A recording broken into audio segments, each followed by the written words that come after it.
I can't tell whether you can see me or not. Looks like it's pretty bright out here. Maybe the colors will adjust after a few minutes. But at least I don't quite look like a ghost sitting in the dark right now. I want to tell you a little bit about Tuskegee University and what it means to me and why I've gone there and the mistakes I've made. The second chapter, I expect to try to recreate a little bit of the advice and information I've given the students when I was at Tuskegee. The first time last year when I went up, by the way, it's warm enough we actually have gnats now. And I was having a neighbor rebuilding his deck, so that's a great background sound.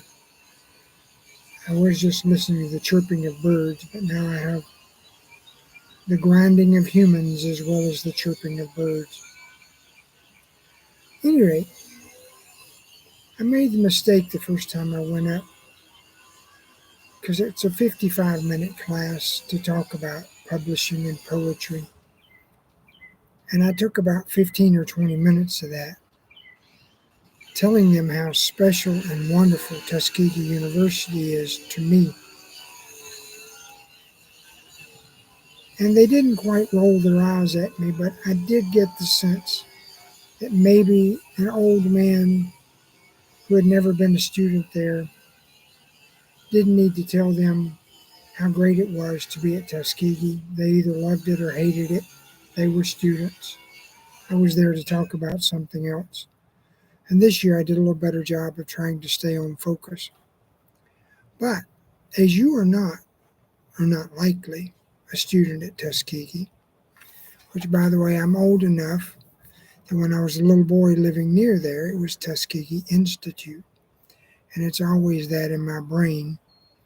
But I try to remember to convert it to Tuskegee University when I'm talking about it, because I know they went to a good bit of work to become a university, and I don't want to downplay that.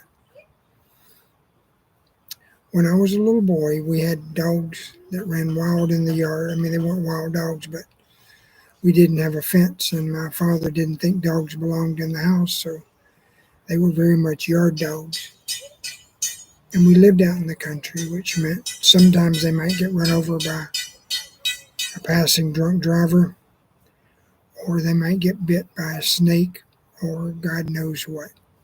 But at any rate, whenever something happened to one of our dogs, and I don't know why my dad knew that they had a veterinary school, but Tuskegee has the only HBCU veterinary school in the country.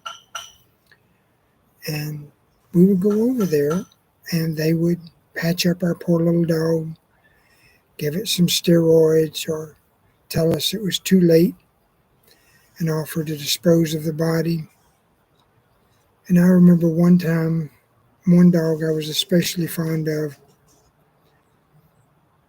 the drunk neighbor saw the dog in the road and sped up and ran into it and killed it. Well, he wasn't dead yet.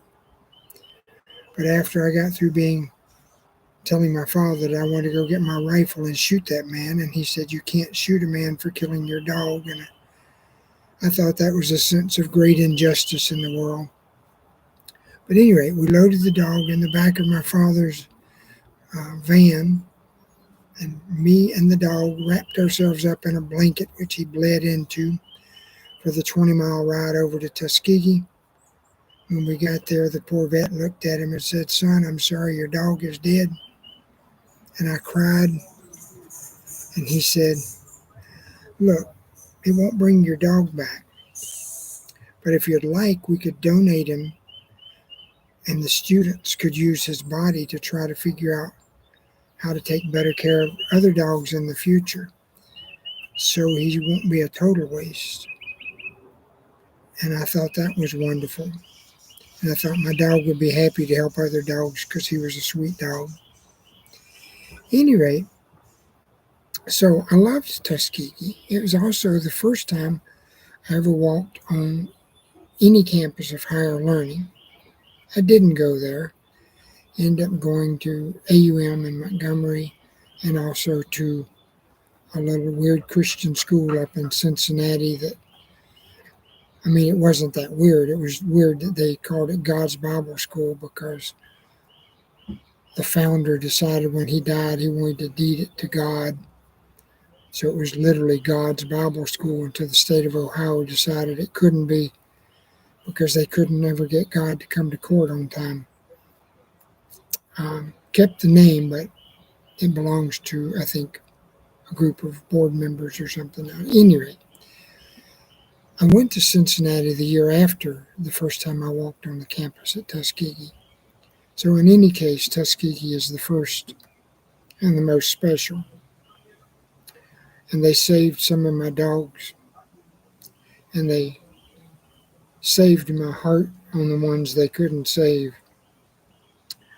So I tried to explain to the young people at Tuskegee all of this because it meant so much to me. I don't think it meant so much to them. So this year when I went back up, I focused on publishing and poetry, which I'll share with y'all probably in my next little video. Looks like we're over 6 minutes here, which is plenty long enough. So y'all have a wonderful day. Not only the birds and the neighbors sawing, but now the neighbors' dogs. So we have an interesting neighborhood. It's a great place to live, even with a few gnats. Love you all.